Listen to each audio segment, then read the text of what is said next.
Assalamualaikum warahmatullahi wabarakatuh. Bismillahirrahmanirrahim. Alhamdulillahi rabbil alamin. Wabihi nasta'in ala umuri dunya waddin. Ashhadu an la ilaha illallah wahdahu la syarika lah. Wa ashhadu anna Muhammadan abduhu wa rasuluh. Wa nusalli wa nusallim ala rasulina Muhammad wa ala alihi wa ashabihi ajma'in. Terima kasih pada cikgu pengurusi majlis, tuan-tuan dan puan-puan muslimin muslimat dirahmati Allah. Mudah-mudahannya insya-Allah pada pagi ini kita akan membicarakan satu tajuk yang selalu menjadi bahan ataupun menjadi perkara yang selalu disebut oleh kita. Asal sakit aja saka, asal saka aja sakit. Jadi sikit-sikit saka, sikit-sikit saka. Cara mudah hari ni kalau nak trace penyakit, dia katanya saka. Maka kita pun berubatlah macam-macam saka, macam-macam benda. Jadi jangan cepat sangat menuduh penyakit yang dihidapi oleh kita berpunca daripada saka.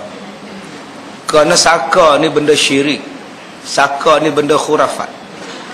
Bila kita kata bahawa keturunan kita ada saka, maka kita telah menuduh tok nenek kita, keturunan kita sudah syirik. Jadi bila kita dah kata mereka tu syirik, mati dalam keadaan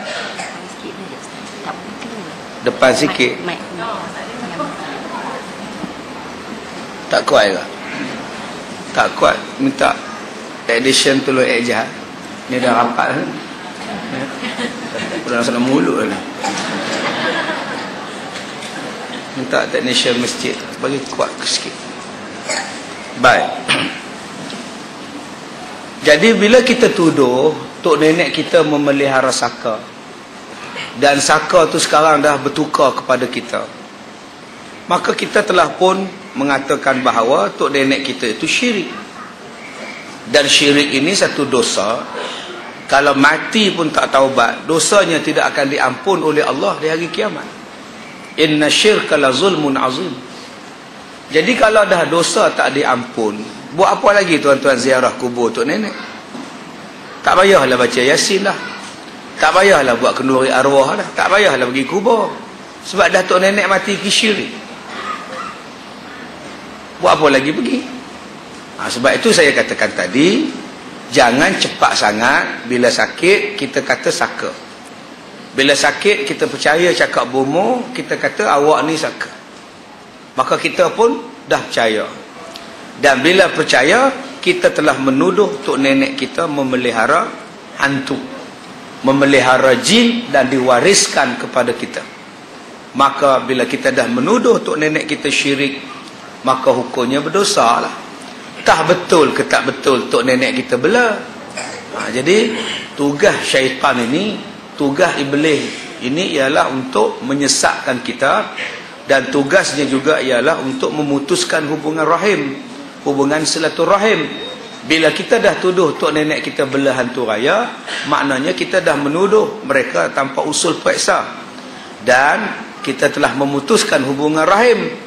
Ya, memutuskan dengan menuduh perkara yang bukan-bukan. Maka itu telah menjadi satu kejayaan bagi jin, bagi syaitan. Jadi tujuan kita buat kuliah pada pagi ini, tajuk saka, untuk menjelaskan kepada kita duduk perkara sebenarnya. Bagaimana yang dikatakan saka, bagaimana yang dikatakan tidak saka. Jangan cepat menuduh saka, kejap-kejap saka. Asal tak boleh tidur malam, saka. Ya, kita tuduh tok nenek kita belah hantu. Bila kita tuduh mereka belah hantu, maknanya kita dah tuduh mereka buat syirik pada Allah. Syirik ni dosa tak diampunkan oleh Allah. Yang ni yang kita kena jelaskan supaya kita tidak menuduh yang bukan-bukan terhadap orang yang telah meninggal dunia. Baik, yang pertama, apakah yang dimaksudkan dengan saka?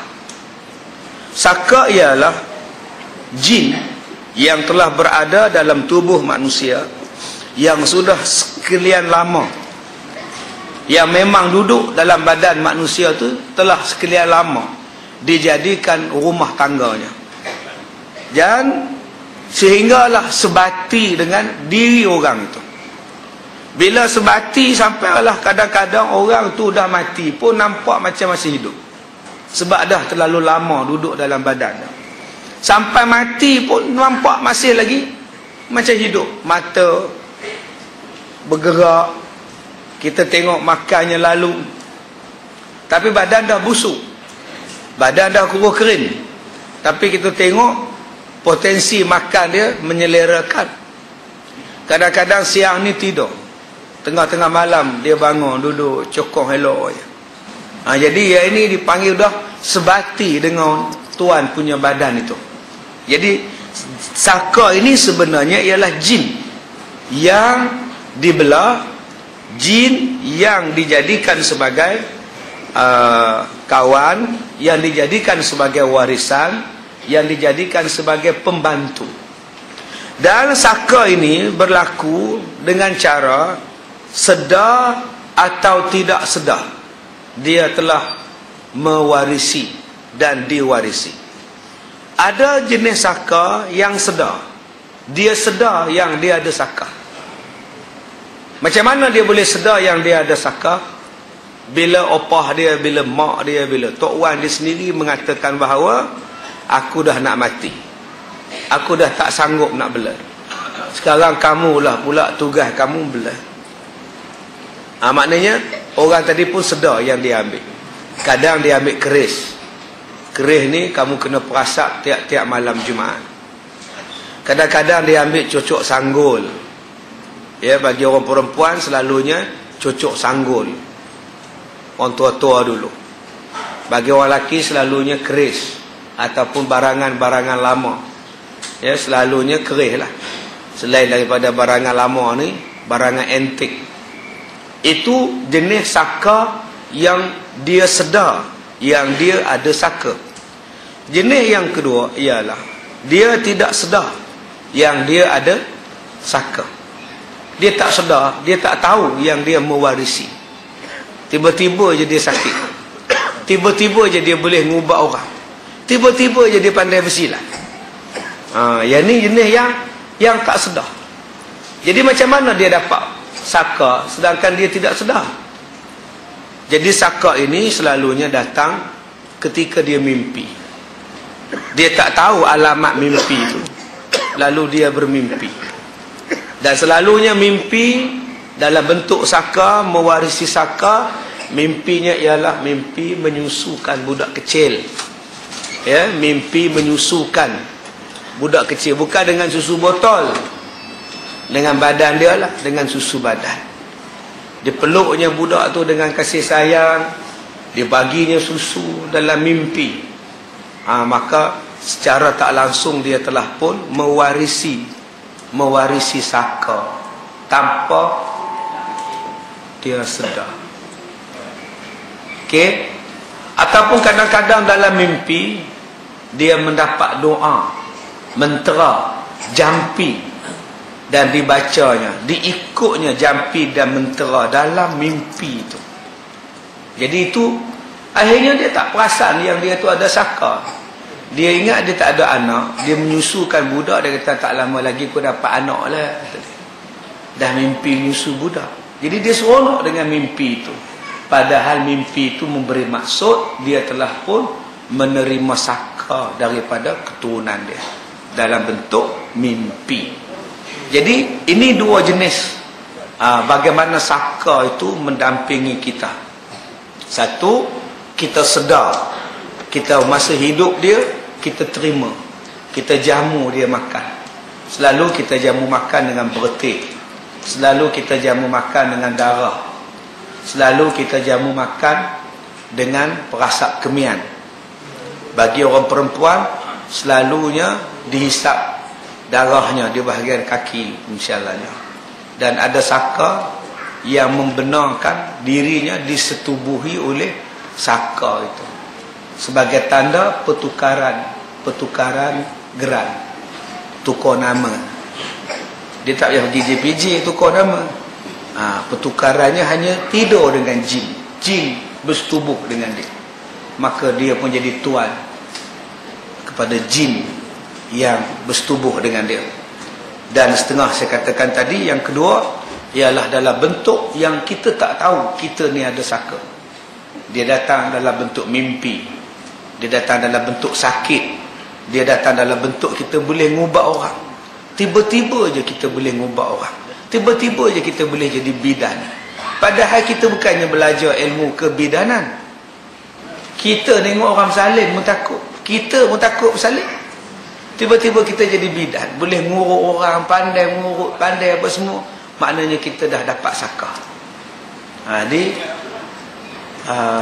itu cara bagaimana saka itu berubah ataupun bertukar. Baik, saka ini wujud apabila nenek moyang kita yang dahulu-dahulu mempelajari ilmu tertentu menggunakan jin, membabitkan jin, selain berdamping dengan jin.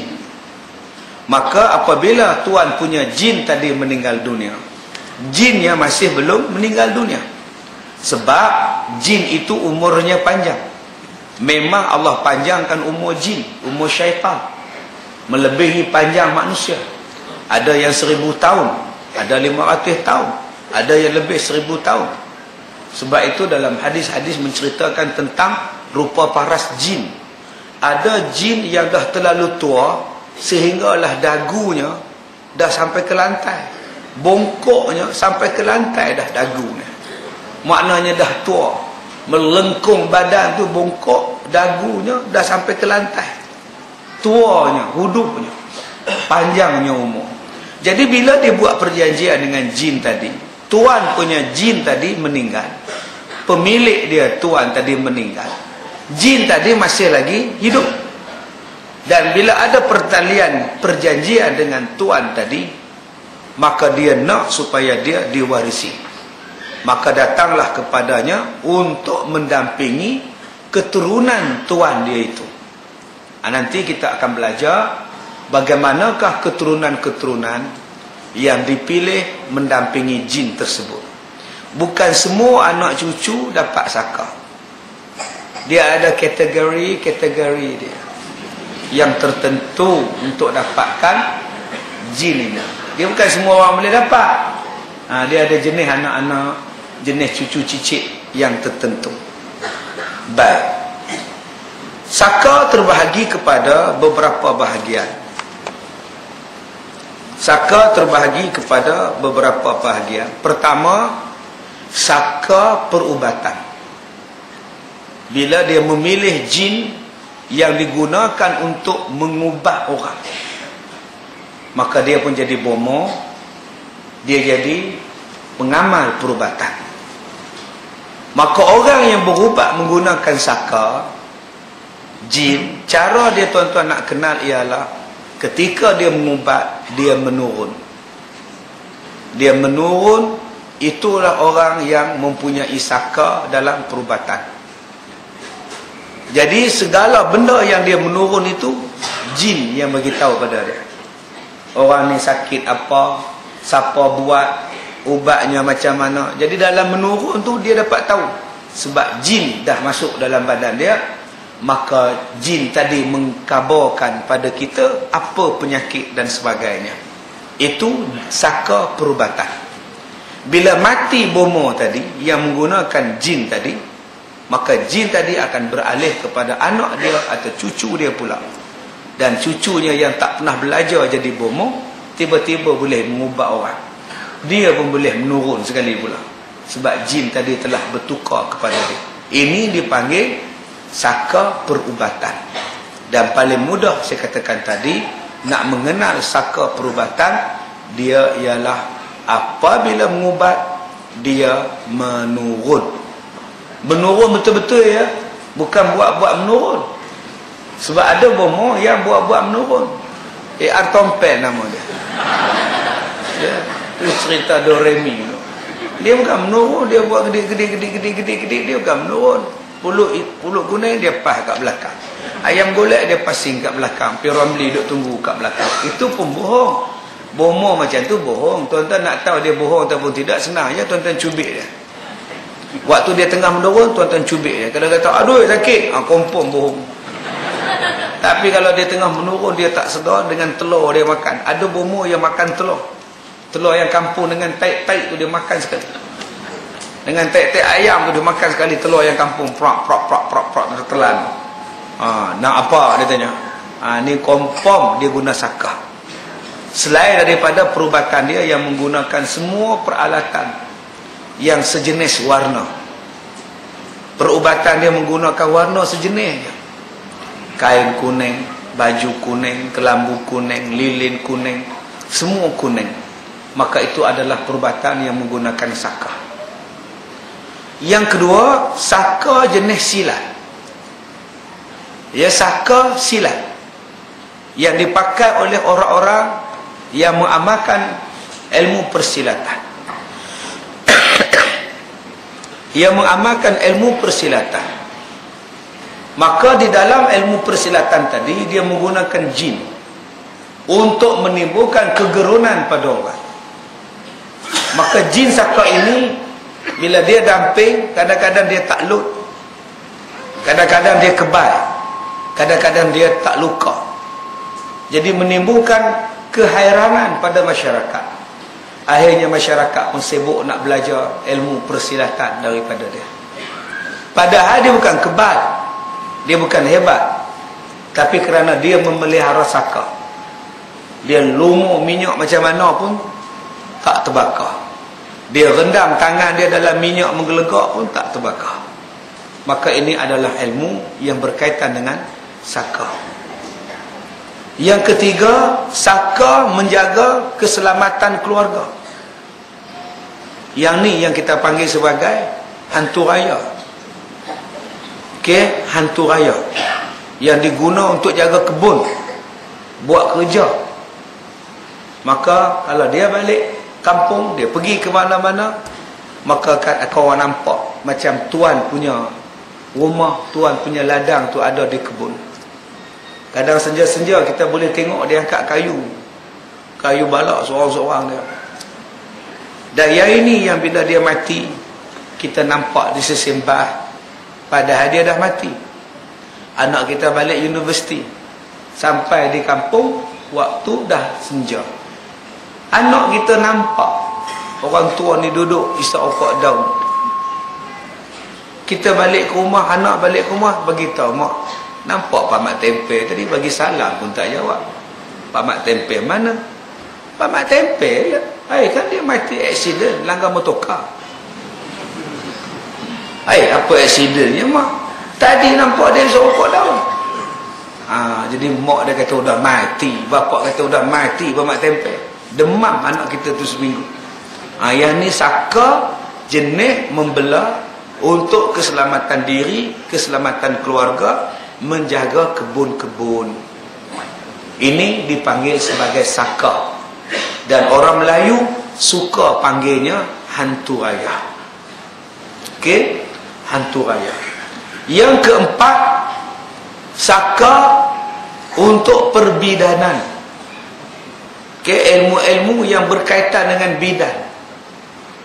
Nak nyambuk budak, dia belajar habis bab perbidanan. Maka saka ni, saka yang perbidanan ini, dia banyak pantang larang, banyak peraturan-peraturan dia yang terpaksa diikut oleh orang yang mengamalkan saka perbidanan. Dan saya katakan tadi, salah satu cara untuk mendampingi saka perbidanan ialah merelakan dirinya dicampuri oleh jin saka itu. Okey, ini saka. Yang kelima dipanggil ifrit. Saka daripada kategori jin ifrit. Dan saka jin ifrit ini adalah jenis saka yang paling teruk sekali nak dibuang, yang paling teruk sekali. Dan selalu orang Melayu panggil jin ifrit ini dengan bajang. Ya, saka bajang, hantu bajang. Itu adalah daripada kategori jin ifrit yang kerjanya kalau kita ganggu dia, dia akan datang buat sakit pada keluarga kita. Kalau kita menjatuhkan maruah dia, dia hantar jin bajang ni ganggu anak kita. Anak kita, isteri kita pula pakat merasuk. Kadang-kadang dia ganggu orang yang mengandung, sampai gugur orang yang mengandung. Ini dipanggil sebagai jin bajang ataupun ifrit. Jadi ini ada 5 kategori orang-orang yang memelihara saka. Di kalangan orang-orang Melayu, kita sebut jin saka ini dengan nama-nama khas. Saya sebutkan tadi jin silat, saya sebutkan tadi jin jadi bomo, saya sebutkan tadi jin yang dipanggil hantu raya, pelesit. Untuk perbidanan, nama dia pelesit. Jin daripada kategori pelesit. Dan pelesit adalah satu bentuk jin yang senang dibuang. Ya, selalunya orang yang bela pelesit ni selalunya dia boleh bercakap dengan pelesit. Ya, selalunya maghrib-maghrib, tengah-tengah malam dia boleh buka tingkap. Dan pelesit ini akan terjuntai di atas pokok. Selalunya. Ya, boleh menyembang. Tapi kita tak nampak yang dia menyembang. Kita tak dengar apa yang dia cakap. Tapi kita nampak perbuatan dia tu. Kita tak nampak geng dia tu. Jadi kalau anak-anak tuan-tuan, anak-anak dara selalu kena dengan pelesit, pastikan jangan dia bercakap seorang-seorang. Kadang-kadang dia nak dapat jadi bidan tu pula, dia bercakap seorang-seorang.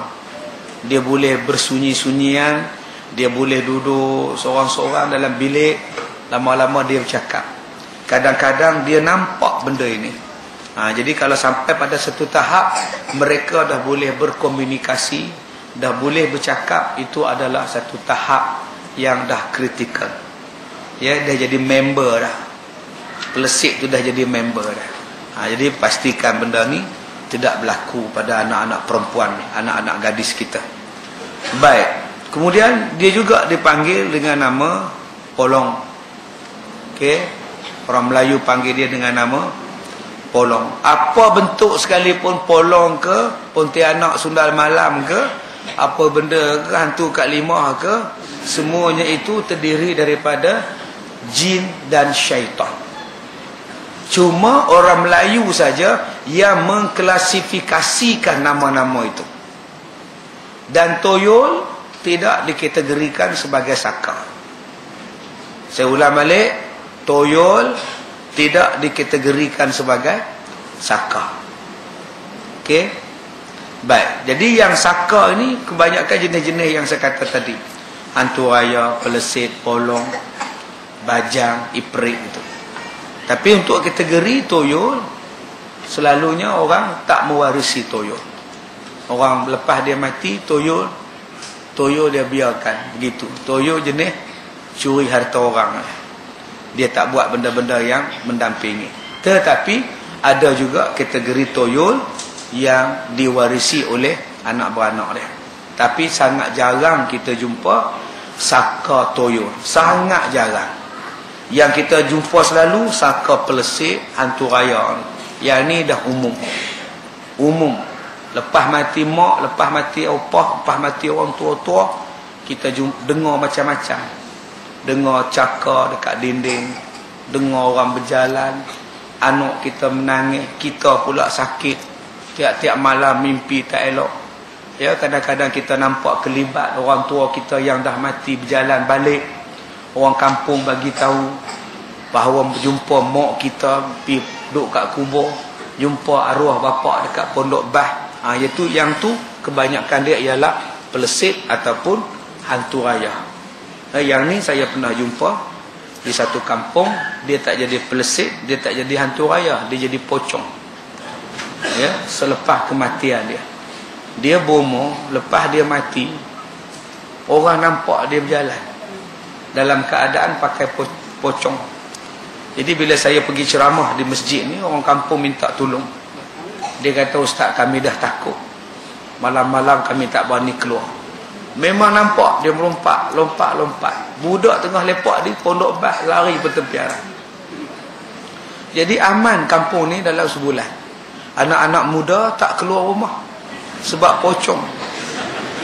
Jadi untuk menyelesaikan masalah lepak ni, tuan-tuan, saya cadangkan, mintalah pocong ada di kampung kita.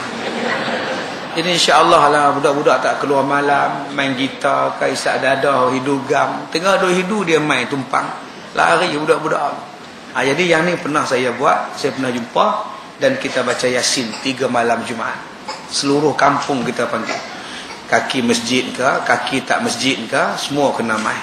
Dan memang ramai, tuan-tuan, bila sebut main untuk halau hantu, semua main. Punya takut ke hantu. Jadi saya agak sekarang ni mungkin masjidnya tak ada orang balik dah. Sebab hantu dah tak ada. Jadi kita kena ubah macam itu. Jangan takut ke hantu, takut pada Allah Ta'ala. Baik, dalil-dalil dalam Quran tentang pemeliharaan saka, tentang pemeliharaan hantu. Saya dah sebut pada tuan-tuan banyak kali, apa benda pun kita kena rujuk dengan Quran dan hadis. Bolehkah orang belah hantu? Bolehkah orang bersahabat dengan jin? Tuan-tuan balik rumah, buka surah Al-Jin ayat yang ke-6. Surah Al-Jin ayat yang ke-6. A'udzubillahi minasyaitonirrajim. Wa annahu kana rijalun minal ins ya'udzuna birijalin minal jin fazaduhum rahaqa. Yang bermaksud, dan bahawasanya ada beberapa lelaki daripada kalangan manusia meminta perlindungan daripada beberapa lelaki daripada kalangan jin, maka jin itu tidaklah menambah kepada mereka melainkan kesusahan, melainkan menjadi penyakit kepada mereka. Itu dalil daripada Quran tentang ada sebilangan manusia yang mengambil jin dijadikan khadam. Baik. Kemudian kita lihat jenis-jenis jin. Sudah cerita dah dulu dalam kuliah kita di masjid ni, 3 jenis jin. Nabi SAW bersabda, Al-jinu salasatun asnaf. Nombor 1, fasinfun lahum ajinhatun yatiruna fil hawa, wasinfun hayatun wa kalab wa kilab, wasinfun yahillu wa yaz'anun. Daripada Abu Sa'labah berkata Nabi SAW, jin mempunyai 3 jenis. 3 jenis jin. Pertama, lahum ajinhatun yatiruna fil hawa. Jin yang pertama, jin yang ada sayap, dan yatirun, boleh terbang, fil hawa, boleh terbang pada udara. Jin yang bersayap dan boleh terbang. Nombor 2, wasinfun hayatun wa kilabun. Satu jenis jin yang berbentuk hayat, ular, wa kilab, dan anjing. Jin yang berbentuk ular dan jin yang berbentuk anjing.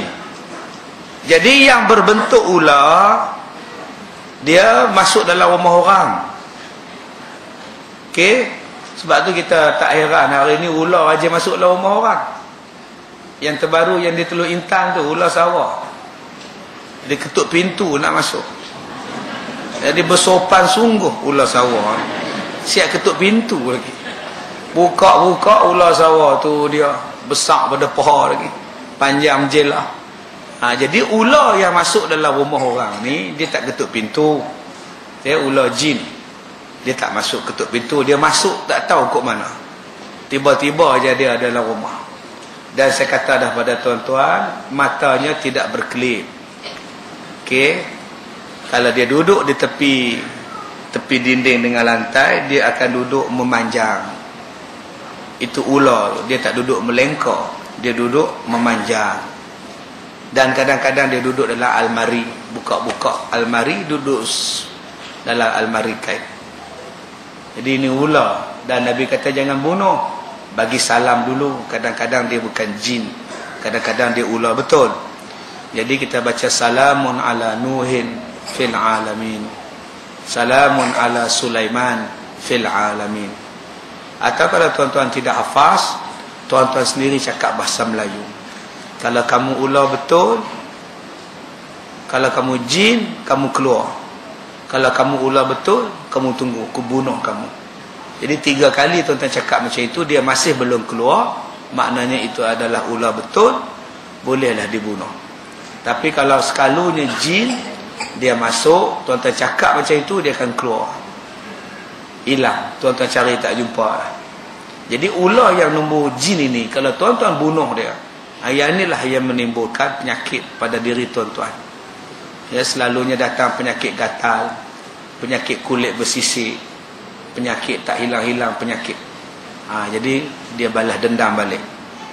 Kadang-kadang dia duduk dalam longkang, tuan-tuan siram air panas. Bila tuan-tuan siram air panas, terkena dengan ular tadi, mampus ular tu, kadang-kadang anak ular tu mati, maka dia pun datang perasaan balas dendam. Dan yang kedua, jin dalam bentuk anjing, dan anjingnya berwarna hitam. Okey, berwarna hitam. Dia bukan anjing kurap tu, bukan jin. Anjing hitam jenis garang, tengok. Baik, dan yang ketiga kata Nabi, wasinfun yahilluna wa yaz'anun. Golongan jin yang ketiga ialah golongan yang berpindah randah. Jadi saka termasuk kepada jin yang berpindah randah. Daripada satu rumah dia pergi ke rumah lain, daripada satu tuan dia pergi kepada tuan yang lain. Jadi jin yang diwarisi ialah jin yang ketiga, iaitu jin yang boleh berpindah randah. Jin yang berpindah randah ni macam-macam. Kadang-kadang dia duduk di pokok, bila kita tebang pokok tu, dia pindah pergi tempat lain. Pergi tempat lain pun kita tebang juga. Tu yang dia marah tu. Jin macam ni dia suka duduk atas bumbung, atas bumbung rumah kita. Jin yang nombor 3 ni, dia suka berpindah-pindah. Kadang dia terbang, dia singgah di rumah orang. Ya, dia ikut orang balik waktu maghrib, dia ikut orang balik waktu malam. Jadi saya kata dah banyak kali pada tuan-tuan, bila tuan-tuan sampai di rumah malam-malam, maghrib-maghrib, jadi saya syorkan pada tuan-tuan untuk mengelakkan jin ini masuk, maka tuan-tuan baca ayat kursi 9 kali, berhenti. Ya, baca ayat kursi itu 9 kali, berhenti. Allahu la ilaha illa huwal hayyul qayyum, berhenti 9 kali. Kat mana tuan-tuan nak berhenti? Berhenti. Kemudian tuan-tuan ludah pada belah kiri 3 kali sebelum masuk dalam rumah. InsyaAllah jin yang hak terbang, jin yang berpindah randah ni, dia tak dapat masuk dalam rumah kita. Bila kita baca tu, dia termuntah tu. Kadang-kadang terbakar dia, dengan sebab kita baca macam itu. Baik. Yang keempat, ciri-ciri orang-orang yang memiliki saka. Bagaimana kita nak tahu orang itu memiliki saka?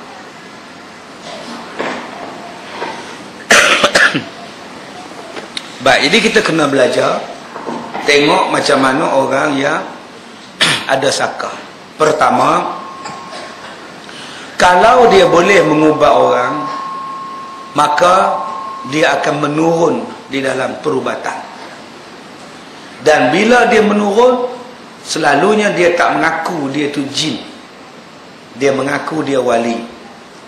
Dan nama yang selalu disebut ketika dia menurun ialah Syekh Abdul Qadir Jilani, ataupun Syekh Bahauddin, ataupun Syekh daripada Yaman, atau Syekh daripada Naqshbandi, ataupun Syekh Abu Hasan Al-Sazili.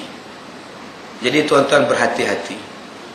Orang alim bila dia dah mati, dia tidak ada lagi urusan di dunia. Orang yang kata wali, bila dia mati, dia tidak lagi ada urusan dengan orang hidup di dunia. Jadi kalau ada bomoh mengatakan bahawa yang masuk dalam badan dia ialah Syekh Abdul Qadir Jilani, itu adalah jin yang menyamar, jin yang berlakon. Tuan-tuan balik ke rumah, jangan berubat dengan dia.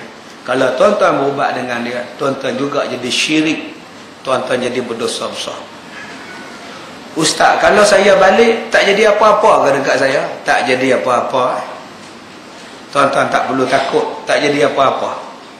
Jadi bila tengok dia menurun, tuan-tuan balik dah. Biarlah dia seorang-seorang menurun.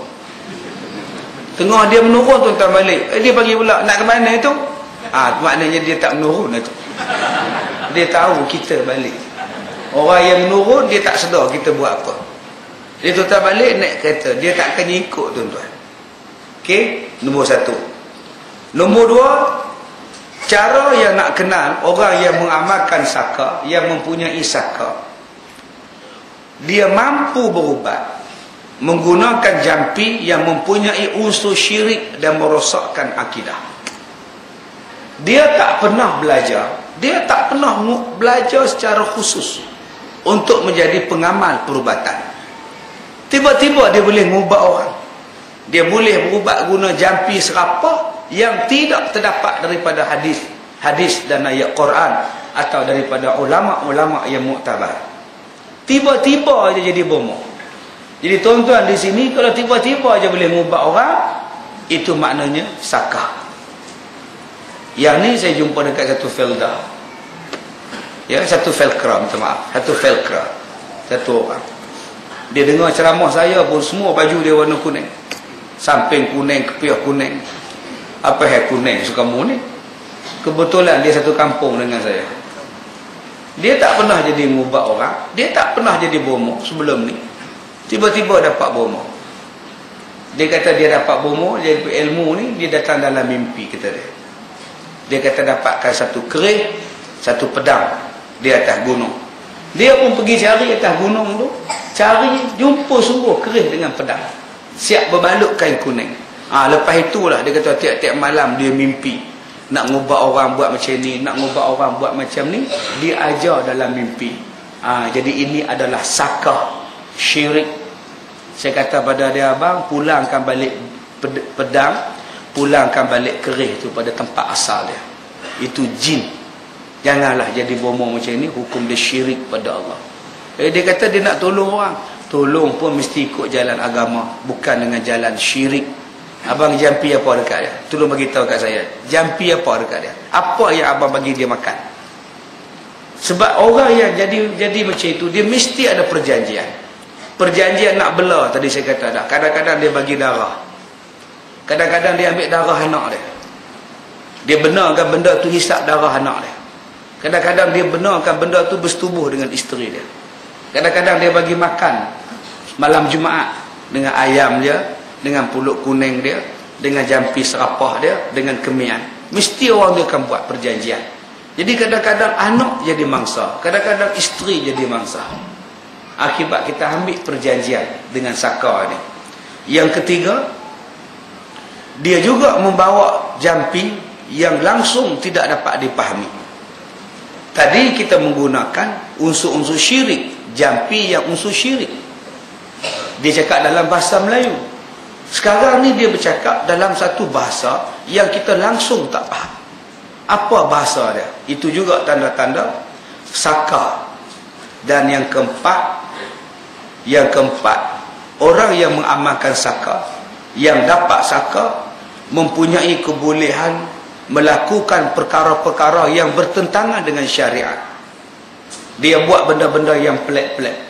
Dia boleh makan kacang, dia boleh berjalan atas bara api tak terbakar, dia boleh berendam dalam air tak tenggelam. Orang berendam dalam air tenggelam, dia tak tenggelam. Elok duk baca paper, bangga duk baca paper atas sungai. Benda yang bercanggah dengan syarak dia boleh buat. Benda yang bercanggah dengan agama dia boleh buat. Benda yang pelik-pelik, yang kita rasa pelik benda ni, maknanya dia ada jin yang menolong dia, yang mengampungkan dia. Yang kelima, dia dapat ilmu banyak di dalam mimpi. Banyak perkara-perkara pelik di dalam mimpi yang dia dapat daripada tok nenek dia mimpi yang bagi tahu macam-macam benda di dalam mimpi. Maka itu adalah tanda-tanda seseorang yang mengamalkan saka, yang memiliki saka. Baik. Yang kelima, masa bilakah saka itu berpindah? Bilakah saka itu berpindah? Saka itu berpindah sebaik sahaja manusia yang membuat perjanjian dengan jin tadi meninggal dunia. Bila dia meninggal dunia, maka jin tadi tidak ada rumah, jin tadi tidak ada orang yang nak bela, maka dia akan mencari perumah baru, pembela baru daripada kalangan anak cucu tuannya yang telah meninggal tadi. Baik, jadi selalunya orang-orang yang membela saka, ketika dia nak mati, dia akan memanggil orang yang paling dia sayang, orang yang boleh dia harap menggantikan dia. Kadang-kadang dia bagi doa, dia bagi doa, doa pengasih, doa bagi orang suka tengok. Dia bagi pada anak dia bagi pada cucu dia. Maka cucu dia pun salin, cucu pun baca depan dia, konon-konon ambil ijazah. Maka cucu tadi telah pun mewarisi. Dan orang yang mewarisi ilmu macam ini, ilmu penyeri wajah, ilmu penyeri muka, nak bagi orang tengok, dia ambil pada tok nenek dia. Orang macam ni selalunya dia jarang dapat anak bila kahwin. Ya, jarang dapat anak. Kadang-kadang nak dapat anak macam mana? Rahim dia sentiasa berdarah, sentiasa dia keluar pendarahan. Tu lama-lama kadang-kadang jadi kanser pada rahim dia. Ini nombor satu. Jadi tolong cek, kerana kebanyakan kanser berpunca daripada jin. Kebanyakan kanser. Sebab itu orang yang kena kanser peringkat 1, 2, 3, doktor tidak akan dapat kesan. Doktor kebanyakan dapat kesan pada tahap keempat. Apabila dah sampai tahap kronik, baru doktor dapat kesan. Jadi kadang-kadang orang yang mengamalkan pengasih, orang yang mengamalkan penyeri wajah, penaik seri muka, kebanyakan dia jarang beranak bila berkahwin, susah dapat anak bila menikah, kerana selalu keluar darah daripada kemaluan dia, daripada rahim dia, yang akhirnya boleh membawa kepada kerosakan rahim sampai dibuang rahim dan sebagainya. Jadi saya minta nombor satu, masa dia nak mati, kalau dia nak bagi doa apa-apa, tak payah ambil. Dia kata, ambil lah ti, opah nak bagi ni ti, jangan ambil. Kadang-kadang dia pujuk, kesianlah dekat opah, opah nak mati, kesian, kamu tak kesian kat opah ke? Opah nak mati dengan senang. Tu. Kadang-kadang dia tak bagi jampi serapah, dia bagi keris, dia bagi selendang, dia bagi kain songket, dia bagi cucuk sanggul, yang tua-tua, yang lama-lama, yang antik-antik. Jadi jangan duk bangga sangat bila dapat keris lama. Keris ini dia boleh tegak. Tuan-tuan nak tahu keris ni ada saka pun tidak, keris tu boleh tegak. Bila kita puja dia, dia boleh bangun. Pak, dia bangun. Maknanya jin dah angkat dia. Tapi kita rasa pelik. Kita rasa, oh terornya jin ni. Padahal bukannya teror, jin. Keris tu ya diangkat oleh jin. Kita kata keris tu teror, keris tu tak teror, keris tu besi biasa. Tapi bila kita puja jin tadi, maka jin pun tunjuk. Dia kata kalau keris ni tak diberi makan, keris ni tak dipasak kemian, dia akan bergegar dalam sarung dia, dia akan bergegar dalam peti dia. Maka dia pun terpaksa berasak kemian, buh asak limau dan sebagainya. Maka jin tadi pun duduk diam-diam balik dalam keris tadi, dalam besi sarung tadi. Ini bentuk penerimaan. Jadi tuan-tuan jangan bangga sangat dapat keris, baik serah kat muzium, tak berserah kat Jin Samsudin.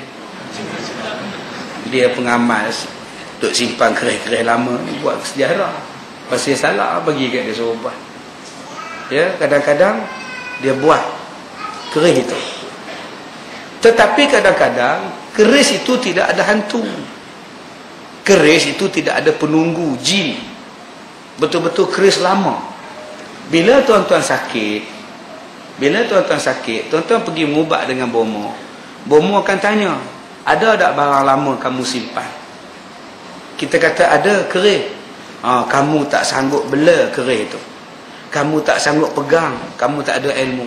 Kalau kamu nak lega, kamu serahkan keris itu pada aku. Akhirnya keris itu dia dapat. Dia pergi jual kat muzium, beratus ribu dia dapat. Jadi tuan-tuan, jangan percaya sangat tuan-tuan. Kadang-kadang dia nak keris itu. Keris itu tak ada hantu apa.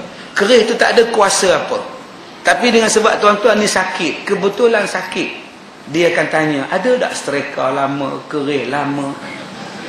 Maka tuan-tuan pun kata ada. Itulah bendanya. Kamu dah tak sanggup bela benda itu. Padahal keris itu tak ada apa-apa. Dia dapat satu benda yang sangat berharga, yang berusia 400 tahun, 500 tahun. Keris orang lama-lama, kalau dijual memang hebat harga dia. Jadi kadang-kadang ada perubatan, pengamal perubatan, dia tipu orang melalui sakit tadi. Akhirnya kita dah serahkan satu warisan yang tak ternilai harganya, barang-barang lama. Jadi ada keris yang betul-betul jin duduk di situ, yang suka berterbang, yang suka berdiri, yang suka bergegar-gegar malam-malam, melompat-lompat keris itu. Bukan jin, bukan keris itu yang melompat, jin tu yang goncang supaya dia nak diberi makan. Tapi ada keris yang diam, keris yang tak ada apa-apa, takkan terbuka melainkan kalau kita tarik dia daripada sarung dia. Jadi keris ni tak ada apa-apa. Keris ni simpanan kita sebagai satu warisan tradisi orang-orang Melayu kita. Jadi keris yang mahal-mahal macam ni, kadang-kadang kita tak tahu nilai hadiah, nilai estetika dia, nilai dia kita tak tahu. Maka dapat kepada orang-orang tertentu, dia jual kepada orang lain dengan harga berjuta. Kita yang patut dapat duit tu, akhirnya dapat dekat dia. Dia yang kaya pula. Jadi jangan cepat sangat kata keris ini adalah saka, keris ini adalah punca saka. Jangan cepat sangat. Kadang-kadang tidak ada apa-apa pada keris itu. Baik. Yang ketiga, perpindahan jin saka berlaku di dalam mimpi. Saya katakan tadi dalam mimpi. Dan paling senang nak kenal perpindahan berlaku dalam mimpi bila tuan-tuan mendapat petua, mendapat doa-doa yang tak tahu hujung pangkalnya. Ya, dia bagi doa pada kita. Ataupun tuan-tuan bermimpi, kamu sila pergi ke Gunung Keledang, ambil keris di sana. Ada 3 keris menanti kamu. Seminggu duduk mimpi benda yang sama aja. Maknanya tuan-tuan mau pergi ambil di Gunung Ledang, jumpa sungguh kerisnya, maka tuan-tuan telah mengambil saka. Ataupun saya katakan tadi, bagi orang perempuan yang dapat saka ialah melalui dengan cara menyusukan anak dengan susu badan. Setakat dokong tak apa lagi, timang tak apa lagi. Bila dia selak baju kita, dia nak isap susu kita, tuan-tuan kena lempar budak tu. Lempar dalam mimpi. Tuan-tuan kena tolak, walaupun budak tu menjerit mama, tuan-tuan terajang, budak tu tak apa. Kesian ustaz. Kesian apa? Dia jin. Dia jin. Seminta ni tuan-tuan, tuan-tuan boleh kontrol mimpi ni. Tuan-tuan boleh kontrol mimpi ni. Bila tuan-tuan dukung budak, tuan-tuan lepaskan budak tu. Budak tu duk main dengan kita, lepaskan budak tu. Sebab dia nak berdamping dengan tuan-tuan. Tuan-tuan boleh potong, boleh sebut cut. Tengah duk dukung budak tu, yang ni yang Ustaz Kasim kata ni, lepaskan budak tu. Tuan-tuan pergi ambil wuduk, semayang. Dan jangan tidur lagi di tempat yang tuan-tuan mimpi tu. Tidur tempat lain malam tu. Jangan tidur di tilam yang sama, katil yang sama. Tidur kat cushion depan, tidur kat bilik kosong di belakang. Ya, insya-Allah benda tu takkan datang. Dia akan, bila tuan-tuan bagi dia hisap susu tuan-tuan, maka tuan-tuan telah menerima dia sebagai anak dia, sebagai khadam dia. Jadi tuan-tuan, kadang-kadang dia akan datang berjaga. Bila tuan-tuan menyusukan badan dengan dia, kadang-kadang dia akan datang berjagal. Berjagal ni maksudnya dia nunjuk muka dia. Kadang-kadang waktu semalam-malam kita lipat kain macam dia lalu belakang kita. Kita tengah duduk sereka baju, kadang-kadang dia lalu, nampak macam dia lalu. Dia rasa kita dah rapat dengan dia sebab dah makan susu kita. Dia minta pada tuan-tuan. Okey.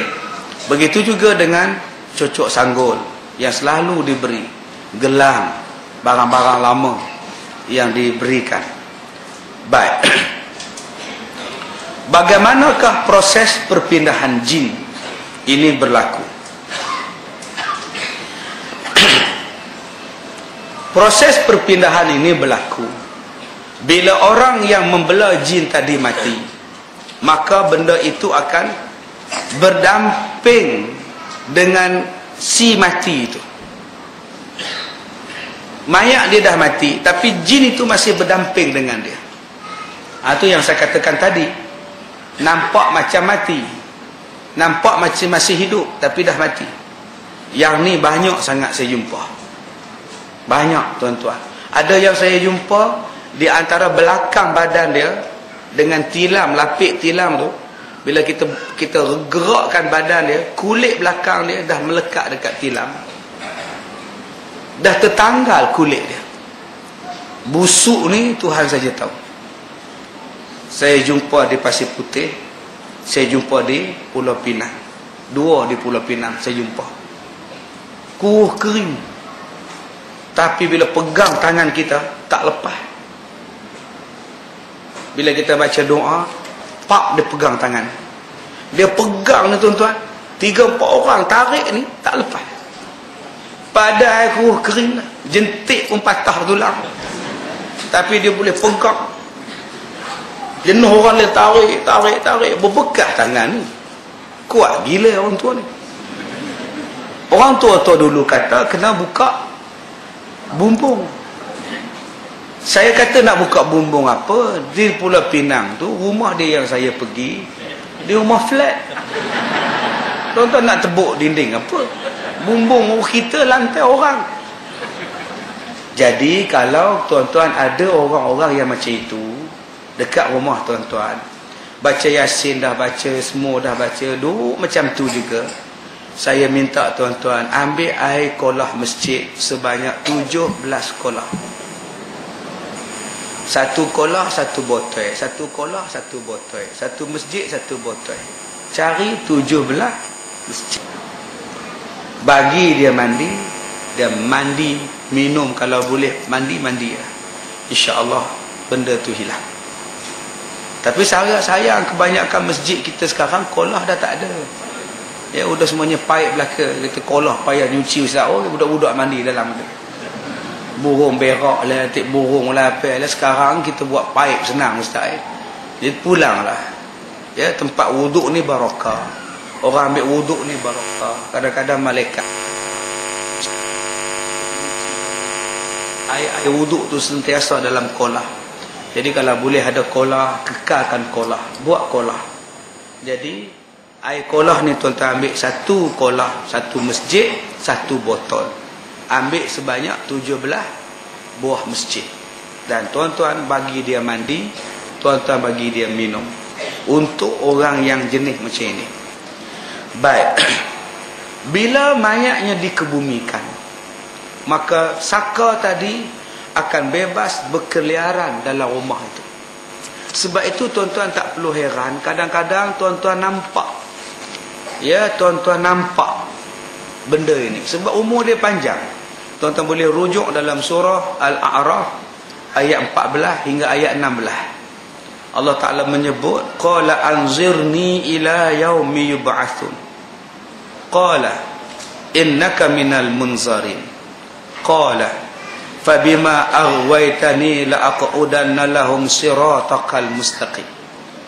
Kata iblis, wahai Tuhan, berilah tangguh kepada saya sehinggalah hari dibangkitkan, hari kiamat baru saya mati. Allah kata iblis minta izin nyawanya ditangguh sampai kiamat, sampai manusia bangkit baru dia mati. Maka Allah menjawab, sesungguhnya kamu sesungguhnya kamu termasuk mereka yang diberi tangguh. Kata Allah, kamu akan tetap mati bila sampai hari kiamat, macam orang lain mati. Tetapi kamu diberi tangguh, umur kamu panjang, bukan macam umur manusia.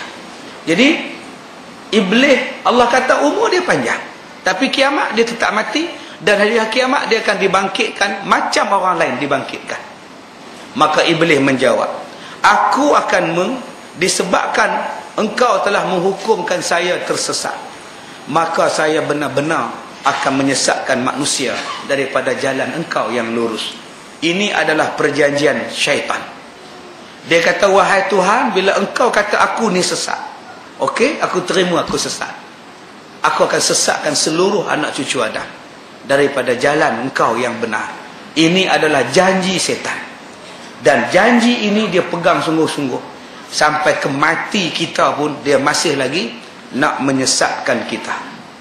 Bila Saka tadi duduk dalam rumah, duduk pusing dalam rumah, duduk cari mana sesuai tempat, mana keadaan tempat, anak mana yang dia nak bergantung, maka datanglah sifat yang ketiga.